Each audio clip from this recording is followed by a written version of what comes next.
Hi, and welcome back to my wormery. Sorry about that. We are here. We are in my mini worm bin, pulling the cover off today to feed them and check in on my mini worm bin. Today is their 21st feeding.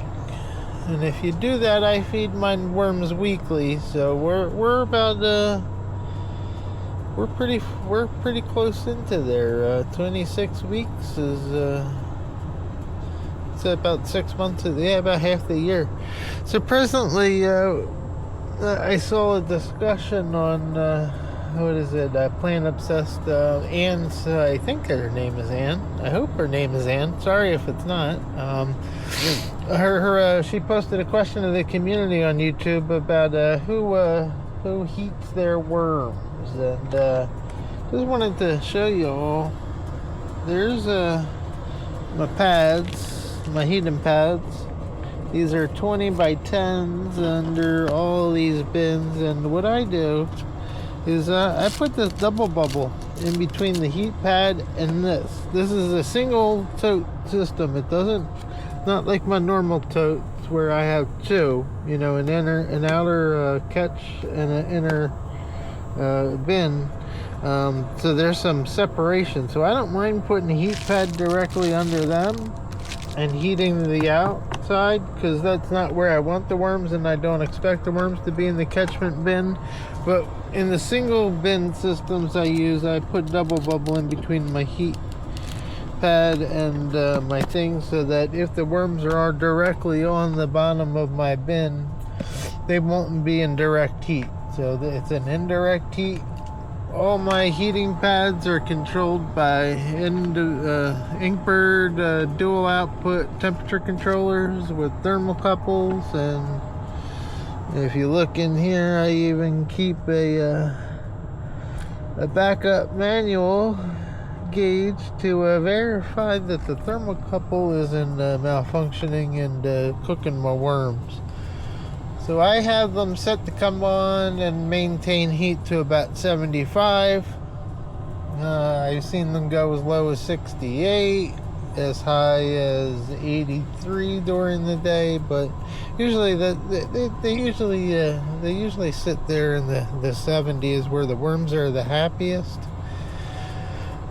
So let's get the rake and let's look into this material after I bring in some more lighting for you. Sorry about that. I got the light out, but I never turned it on. Wanted to put some light into the system for you. So, like I said, this is their 21st feeding.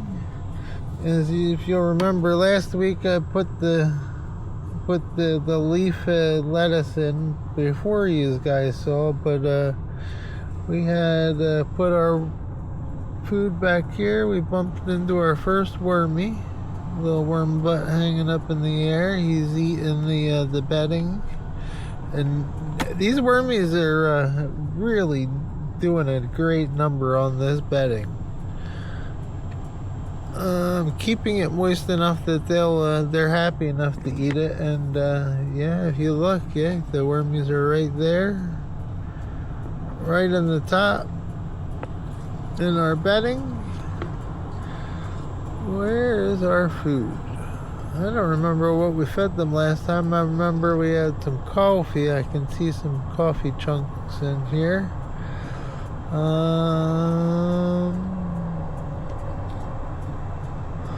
Yeah, I can't remember. Maybe it was pumpkin.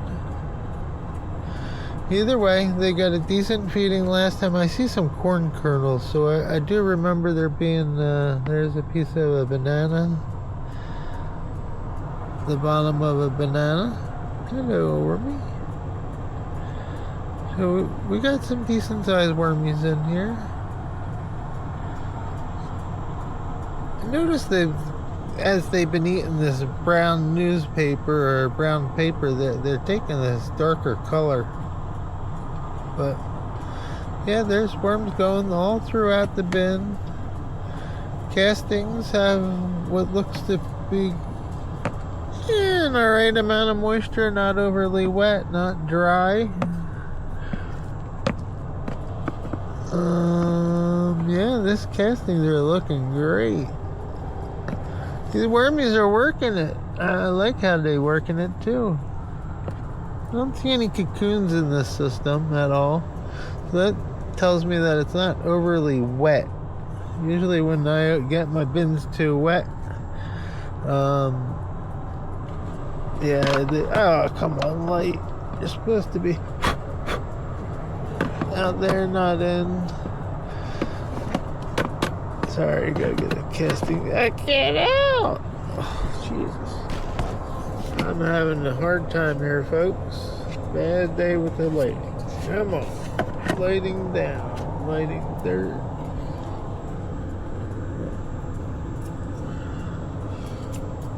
I'm sticking my hands in the castings today. Thank you. Alright, so let's stop being rough. We wanted to dig down and just make sure that the bottom of this. Yeah, look at that scoop. Oh, we'll get out of the way so that you can enjoy the wormy action. Torturous. I'm putting light on my poor worms. No, they're alright. So we got a good number of wormies in this population. This bin probably has on the order of 1,000 worms in it, I'm guesstimating 1,000 to 1,500. They're good at populating and keeping their numbers up. So, yeah, sorry, gotta reposition. Oh. Alright, hopefully that's working better. Put the light, let me get chow for this poor light and clean it off. Hold on 1 second, guys.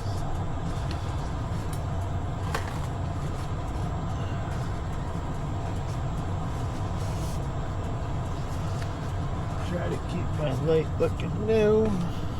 Like try wedging it that way. Alright.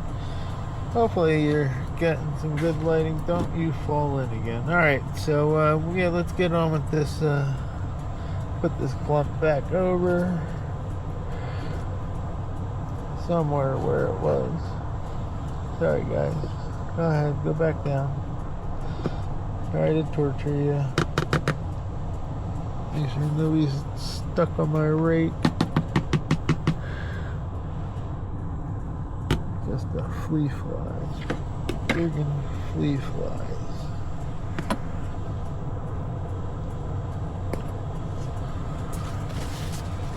Alright.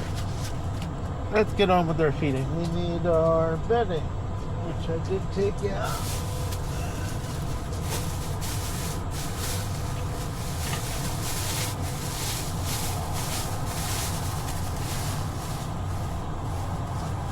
So since this bin is doing a good job at working through its bedding, we'll give them a nice scoop or two to keep their bedding levels up. Keep them separate from the thawing food I'm about to put in. And their food. We have in our food bag today, we have some celery. And I got quite a few pieces with some celery flour, so we're going to stick them in.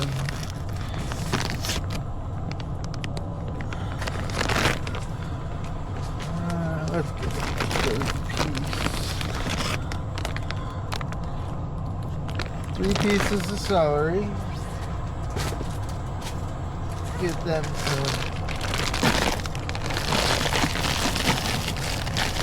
some pumpkin.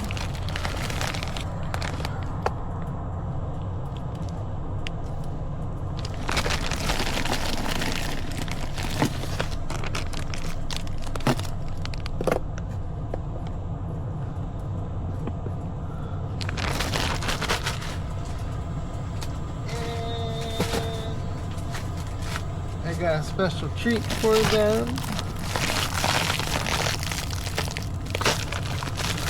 we do. Move that a bit more ways. I imagine that this is going to go quickly. This is a big old piece of dragon fruit. A white dragon fruit that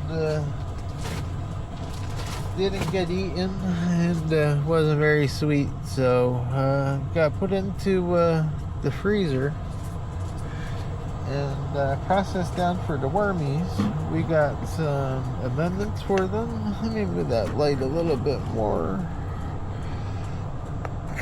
We got some glacier. No, this is crab and lobster shell meal. Go in their bin as a grit.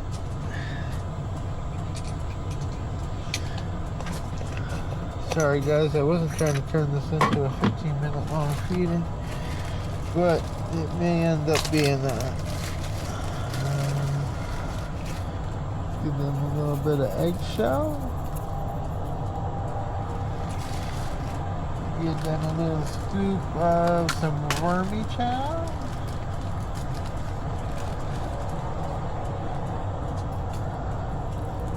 And again with the wormy chow, let's get that rake out of there. I put the wormy chow throughout my bin. And sometimes I do that with the grit, but today I didn't. So that be their scoop of wormy chow, and we're gonna top this feeding off with, oh, can't forget the coffee. Almost forgetting the coffee.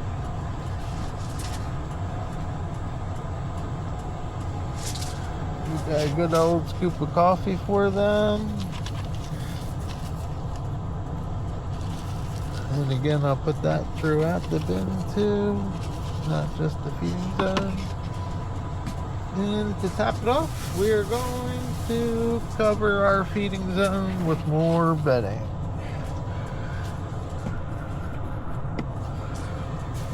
Definitely want to cover the feeding zone because we got dragon fruit in there and we got pumpkin, two things of which this little flea flies love to get into, so make sure we got a good covering. I'll come back and I will moisten this bedding so that the wormies can process it, and yeah, I'm sure the thawing fruit will add some moisture to it as well. Alright guys, I just want to say thank you so much. I'm so grateful to all my subs. I think we're at 59 now. I've got a new one this week.